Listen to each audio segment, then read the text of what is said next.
if you want to get a lot of fruit on a first year tree, I suggest you look into jujubes, and they do pretty well in pots too. So here's the Lee. I got hundreds of fruit, maybe like 250, 300 pieces of fruit on this, and they're pretty good. I mean, you can see now that they've flowered and set fruit. And this one is GA866. This one I got about 50 edible fruit, and it was a smaller tree, but not by much.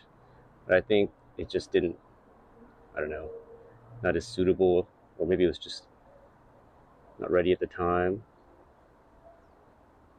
You can see the fruit here, and they were both, I thought GA866 was significantly better.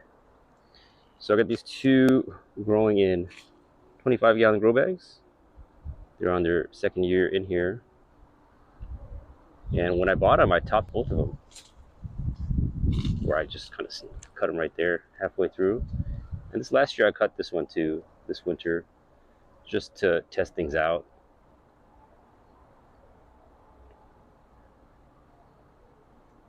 So one of the main things about jujubes is that they can produce a lot of suckers, and they can be annoying. They can put out suckers pretty far off. So, that's one of the advantages of growing them in grow bags, or just in pots in general. And what I like to do is what I did last year is I pulled these suckers when they got a little bit bigger. And you see there's a little bit of white right there. That has the potential to create roots. So then you basically get another tree. So I'll show you what one of those look like. So this is one of the suckers that I rooted out. I just put it in a cup and created roots, or grew roots. Now, and it went dormant in the winter. Now this is what it looks like. Believe it or not, it's actually flowering, which is pretty impressive. But I don't think it'll hold any fruit. So, this one was smaller. I didn't have the capacity, or it wasn't big enough to graft at the time. But I did have one that I rooted out earlier before that. And this is what and I grafted tiger tooth to that. You can see in the video. This is what it looks like now. I put it in a 5-gallon. That's the grafting is up there. But, this is how big it's gotten. That's about 4.5 feet off the ground. So pretty impressive. Has flowered and it's set fruit. So we'll get to try that one out. I'm not sure exactly what it tastes like. But I have other smaller varieties. This is Black Sea. I will be pulling this fruit. I've learned my lesson with my blueberry. There's no point to let these hold fruit. They're too small. And this is Lee. These suckers can benefit you. It's like getting lemons, making lemonade. You get jujube suckers, you make jujube trees. I did one tree, and I did a side branch, and that didn't work out.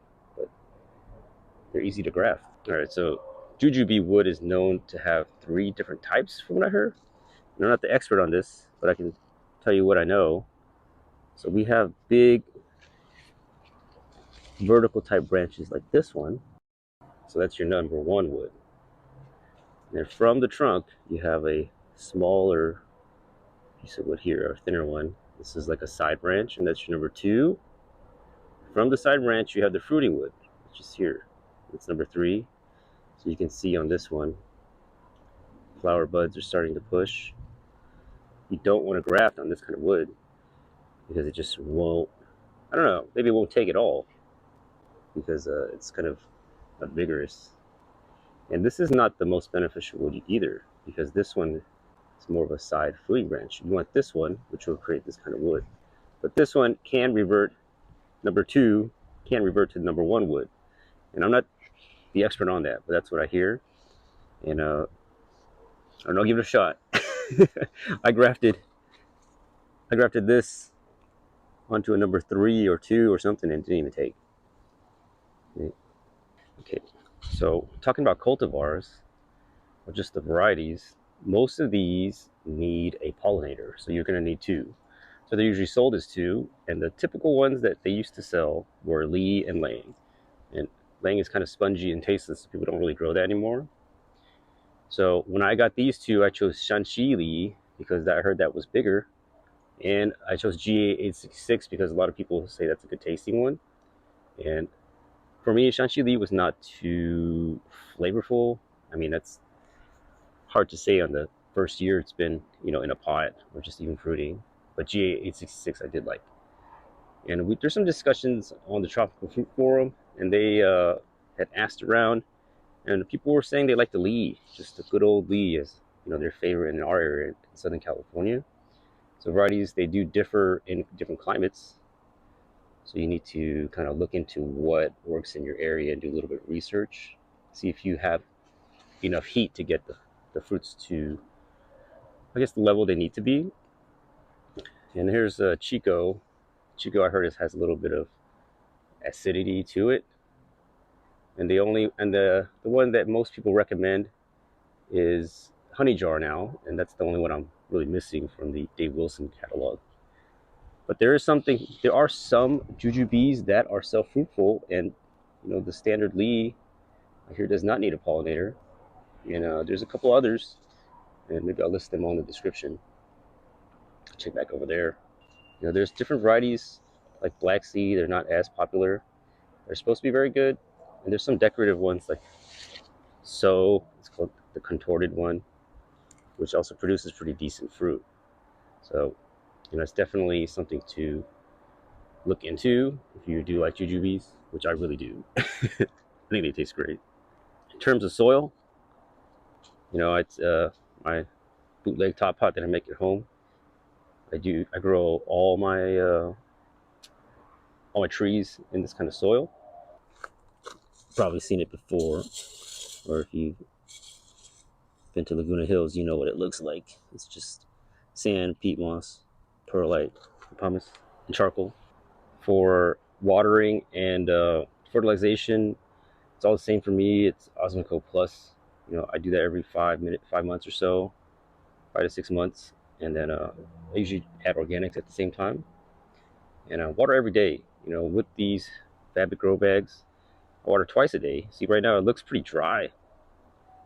Jujubes are drought tolerant, meaning they can take some drought before they die, but they don't actually like to be dry, from what I know, from my experience. I have success with fabric or just grow bags, but I don't like to use them because they're hard to move. But I think trees do really well with them. But you do need to water more, see, because they have so much aeration. But you can see the trees are very green. They're happy. I haven't put much fertilizer. See this Chico in a plastic pot. I think it looks less happy than the ones in the grow bag. But I can move these around. It's a big benefit. And I mean, at the same time, look at this tiger tooth. It's doing amazing inside this plastic pot. So it's hard to say. Maybe it just needs some more fertilizer. I do soil drench with Jack's 25-515 as well, but I haven't done it for these jujubes this year, and they're growing fine. I'm fine with them at this point. I don't want to dump nitrogen in them. They might drop their fruits. I'm not sure if jujubes have a tendency to do that, but they've been pretty hands off. In terms of pests, there's nothing really to spray for. Sometimes ants will get in there, and that's what this is for, to kill the ants. But no, birds, I haven't seen much pressure from birds. The only time I had any pests is when squirrels came in. They basically ate the fruit that fell on the floor and got a taste for it, I think, and started climbing the trees. It's a pretty easy tree. That's why I do recommend them. If it's if it's the fruit that you do like. If you've had jujubes from the store, I can tell you they are incomparable to what you grow at home. I bought a bag from the Asian market. It was very bland. It was totally incomparable to what I got from my friend. So don't judge it from what you buy in the store, and try to find somebody with a tree, and you can see if you really like the fruit. or I would just grow it. I mean, they're worth growing. They also dry out really well. We can have them during winter for something to, at least to snag on when there's no more fruit. All right, don't necessarily prune your tree like I did. You definitely shouldn't have these two trunks going here. I'm gonna air layer some of these off, or try to air layer them. I tried last year; it didn't work out too well, but I'm gonna do some changes. But one of the things about jujubes that's great is they fruit on new wood, so you can stump this like I did. I just cut all the branches off from there. I stumped the tree from here, and all this stuff is new growth, and they're all fruiting. So if it gets out of control, just cut it to a stump, take it all the way back. And that's my plan. This one I didn't stump last year, the GA866, but I got a good 3 or 4 feet of space down here that's not doing anything. So I'm going to take it down right around here, maybe, 2 feet up, and just see what happens. There's no risk of losing your crop the next year, in my experience. One thing I should mention is that jujubes do put out thorns. So if that's a deal breaker for you, then definitely keep that in mind when you're looking at them. But they're not too bad, and it's only for younger growth or younger trees. Let's jujube, guys. I mean, I would recommend it. If you never had it, I'd seek it out. Try to find a piece of fruit you can eat, especially one from a tree. And if not, I'd grow it. I grow way too much, so don't take my word for it. I grow so many random things. I don't even know what to do with them. But yeah, if you do grow, let me know what you think. If you have any varieties that you think I should try, I'd love to hear about them. And yeah, thanks for watching. Rose gone wild, that's what they call me. I'm the man with a plan, growing naturally. From the dirt to the table, it's a beautiful sight. Yeah, Grows gone wild, we're living it right.